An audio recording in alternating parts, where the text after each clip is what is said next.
Last week, I went to the International Photo Festival in Olten, in Switzerland, and since a lot of photography YouTubers are criticizing Instagram photography and are yet not showing how photography as an art form is taking place in real life, I thought it was a good idea to take you along with me through this small video. And if you are also bugged out by the fact that photography YouTubers never make videos about photography festivals, then just leave a like on this video and maybe comment on it. Just to push the algorithm. And I hope this video will motivate you to go to your local photography festival, because I'm sure there is one that is organized where you live. So once I arrived at the train station, I had to walk for 2 minutes, and here was the first exhibition. It was made by Search in Photo. Some individual pictures were really resonating with me, but the whole exhibition I thought was lacking a bit of coherence. But it's something that is quite hard when you expose that many artists in such a small space.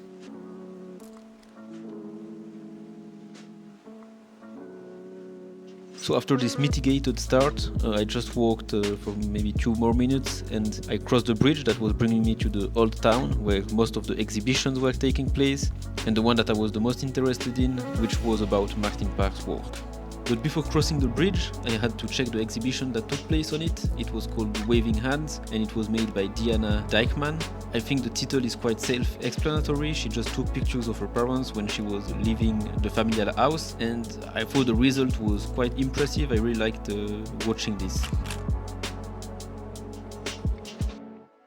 So for next exhibition, which was also within walking distance, I went to the Klostergarten of the city of Olten, and there I was able to see the work of Evgenia Arbugaeva, which is a photographer that lives in London, but that's originating from the Russian Arctic. And the images that were exhibited there was from a series called Hyperborea, that's divided in 4 chapters that each corresponds to a lived experience of the Arctic. These chapters were also recognizable by the colors that were included in the images. This exhibition by Evgenia Arbugaeva is really interesting, and it was also a bit of a coincidence, but her work is quite similar, I think, in some ways, to the work of Susanna Maggiore, which I will be discussing in my next Photographers in Focus episode.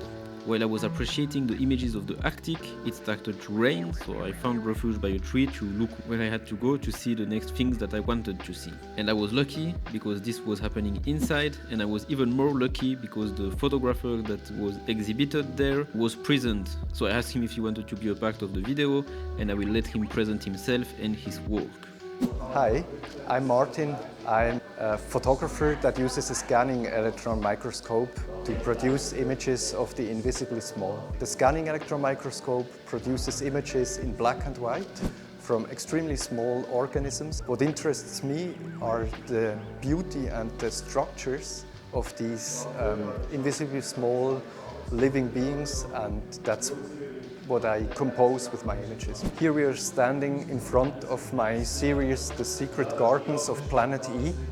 It's about the surface of plants, and especially herbs and spices have extremely surreal surfaces, and everyone is different from the other one. And what I find pretty interesting is that we all have kind of an image of a herb, for example, basil. Everybody thinks they know how basil looks like, and they can even connect it to a special taste. But if you are going very close to the leaf, to the compartments and the surface where the flavor is really placed, you find landscapes that you would never expect. It looks like something from a different planet. That's why the series was called The Secret Gardens of Planet E. What I tried with the entire series is to show you hidden landscapes that we have on Earth that you don't even know that they exist, and you can show that extremely well with the basil leaf. I tried to mimic like a flight over a landscape with hills, but instead of the usual hills that you would find perhaps in New Zealand with sheep and houses and trees, here you can find plant hairs and glands. And what I find spectacular myself is if you, for example, compare the lemon balm, has very similar leaves as, for example, the peppermint plant. But if you look at it under the scanning electron microscope, it looks completely different. Here you have only very small glands and long hair, and it looks like, again, another forest from a different planet. So this is a series of pollen grains. Altogether, over the last 18 years, I have made more than 50 different pollen grains. And in 2009, they have been published in National Geographic. For me, that was the breakthrough, the start of my career as a science photographer. Pollen grains have always accompanied me ever since because I'm absolutely fascinated by their forms and structures they have. As I said, I'm using the scanning electron microscope, so everything is black and white when I scan these pictures. And then I start to use different colors for different structures to give the viewer a better orientation and to show what I think is important and what also might be biologically relevant. After 18 years of the pollen series, I decided to produce a card game about pollen grain. I call it Pollen, a serious card game, because with this game you find on each card one artwork and information about the allergenic potential of the pollen grain. You'll get a text about the plant, and you also find some information about how big a pollen grain is, and they are really very different. For example, the largest pollen grain is from a pumpkin. It's 250 micrometers. It's a quarter of a millimeter.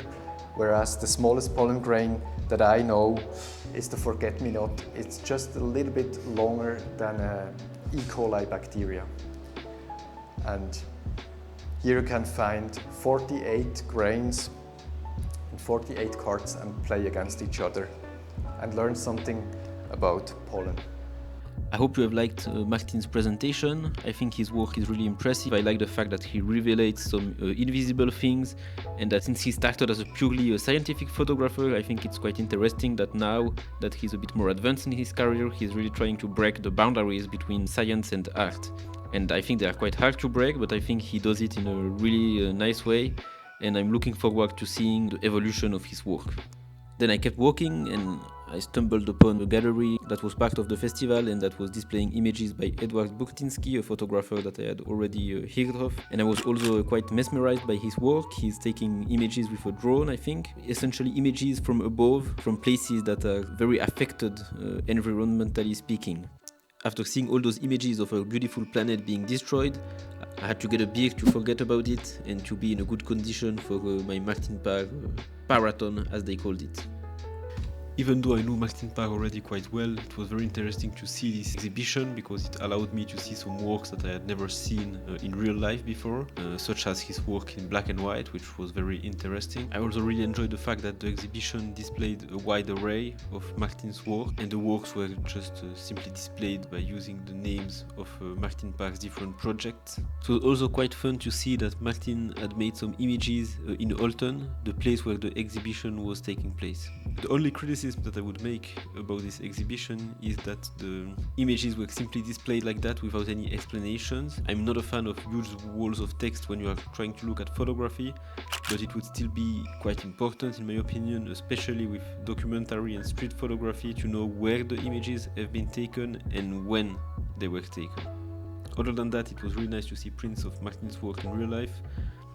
Of course, some of his work is quite kitsch, I would say, but I really like it.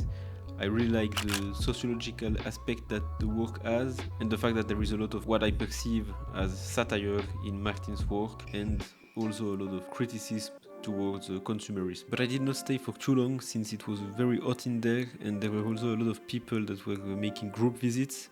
And I have nothing against boomers, but sometimes they go a bit wild on the perfume, so it was smelling like 10 different perfumes mixed with each other in this room. It was nothing pleasant at all. After having escaped the heat and the smell from the Martin Parr exhibition, I was very happy to see that the next exhibition was taking place outside. It was a thing called Fujifilm 4600, and it was basically an exhibition where anyone could submit works and then pay to have them printed and exhibited there if they were selected. This was really interesting because there were a lot of different photographic genres that was exhibited in the same place, and a lot of different approaches to photography. And with such a strong diversity of photographers, everyone could find something that he liked there. Once again, I prefer when an exhibition focuses on one project only and displays as much images as he can from that project, but it's also interesting to have this kind of showcase happening at photography festivals. And now at this point of the video, I just want to tell you guys that I really encourage you to go to photography festivals if you are lucky enough to live in a place where there are some things that are happening, but I'm sure there are, and otherwise you should try to organize them. Of course, you are not gonna like everything that you see. It was my case at Olten. I would be lying if I said that I have been impressed by every photographer's work that was displayed there. But you'll make great discoveries, you will probably meet people that are passionate by photography as well. It will be really a breath of fresh air if you are used to watching photography and art only online. I can only tell you to buy books in the first place and then to go to exhibitions. That's about it about this video, and the last thing that I saw was when I was walking back to the train station. I noticed that I had forgotten to see something that I wanted to see, and this was street photography by Krauer, which is a Swiss photographer that went to a lot of different cities and took some images, and I thought that he was a really good ambassador for street photography at this festival and that his images were quite strong in my opinion. If you are liking this video and if you want to see more of them, just help me promote it in the algorithm by giving it a like, commenting, maybe telling me about how often you go to exhibitions, or you can comment about anything. If you're not subscribed already, I can tell you that it's probably a good idea that you do so. It's a good idea for me because it will help me grow the channel, and it's a good idea for you because you will probably be entertained with a lot of content that I'm trying to produce. Anyways, if you have watched until there, you still have a good attention span, so I'm happy for you, and I will see you in the next video.